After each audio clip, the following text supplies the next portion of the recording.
Hi, I'm Steve Pond from TheWrap, and I'm here with the director of Road Diary, Bruce Springsteen and the E Street Band, Thom Zimny. Welcome. Thank you.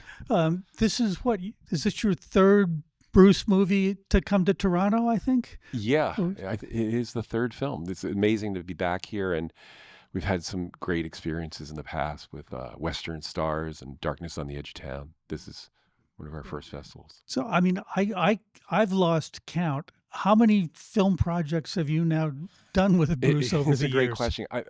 I think I have around 14 long form films with him at this point, and I have not really kept count with the short form, either music videos or shorter music films. But it's been 24 years of adventures in filmmaking.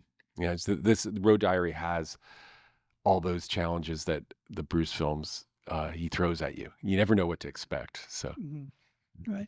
So, yeah, I mean, this basically covers his most recent world tour.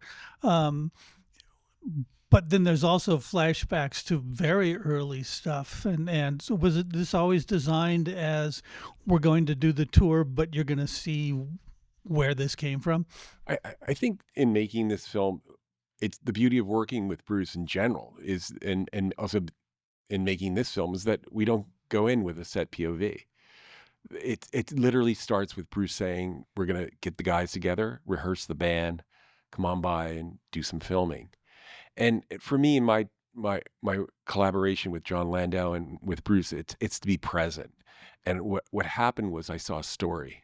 I saw an emotional story because it it it was a story about a band returning after the world shut down when there was no live performances, a band full of history, and also Bruce, who's at a place where he was playing music that he wasn't able to share, new music, and this music felt very in sync with the moment of the time of coming back to a world now experiencing this community of music, live concerts.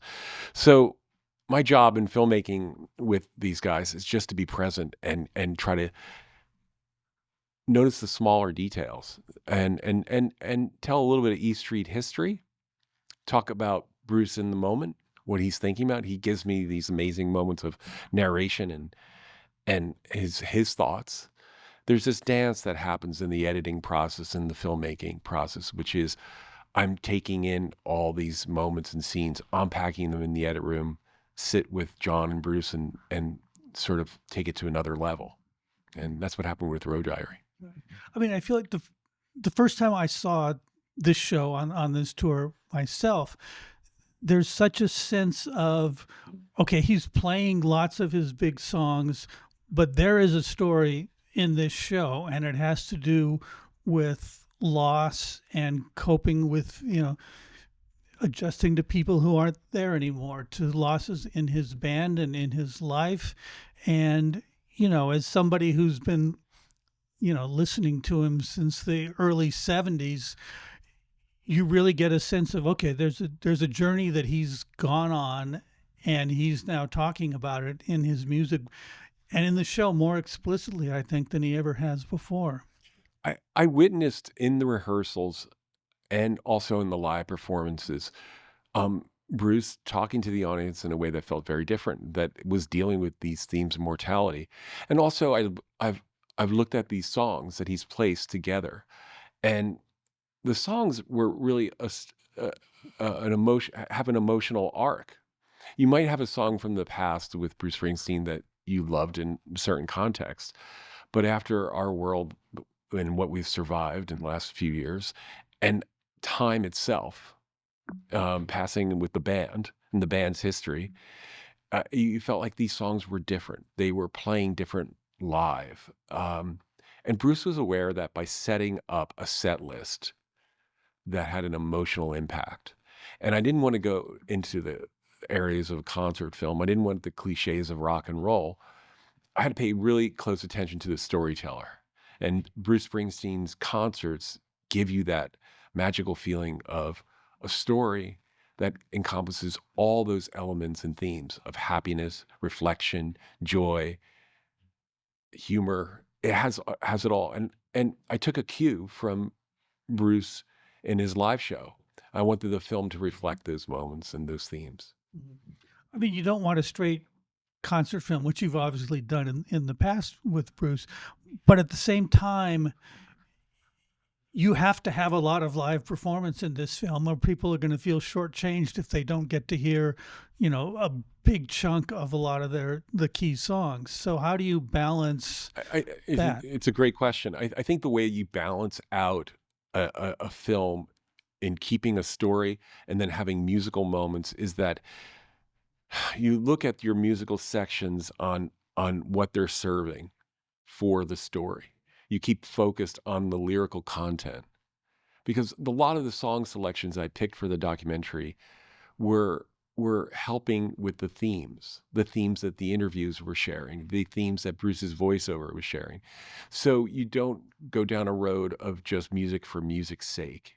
You keep towards the story and pushing it. And there's a certain, I think there's a certain pacing and an emotional space that you feel like I've enjoyed the song. I've now not left the movie.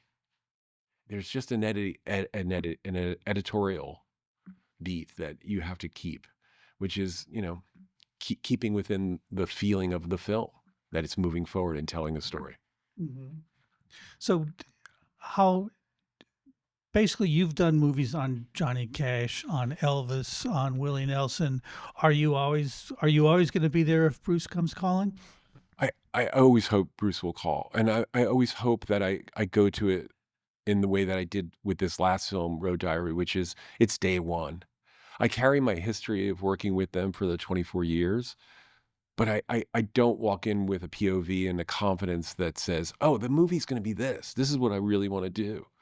The beauty is not knowing. The beauty is loss of control. The beauty is observing. And for me, Bruce will always give you surprises. It's no different than his live show when he changes the set list. I might arrive at a rehearsal and think they're going to do a couple of songs and he'll run through the whole show. And in that, the editor and the director sees a sequence. And also the fan. I keep the fan nearby. I don't bother Bruce with my fandom, but in making these films, you're wearing many hats and you want to go in and out of those different areas where there's a moment that just celebrates the pure joy of the music. There's a moment that goes a little bit more inside baseball and gets into the details of history. And then there's just the basic story. I feel like this film, um, my goals were that you would connect to it if you were a casual Bruce fan or if you were the uber Bruce fan. It's a story that deals with the themes and reflections that we all have to face. Mhm. Well, as an Uber Bruce fan, I can tell you, you nailed it for me. Well, So, thank you. congratulations Thank you. and thanks for coming to talk to us. Thank you. Good to see you.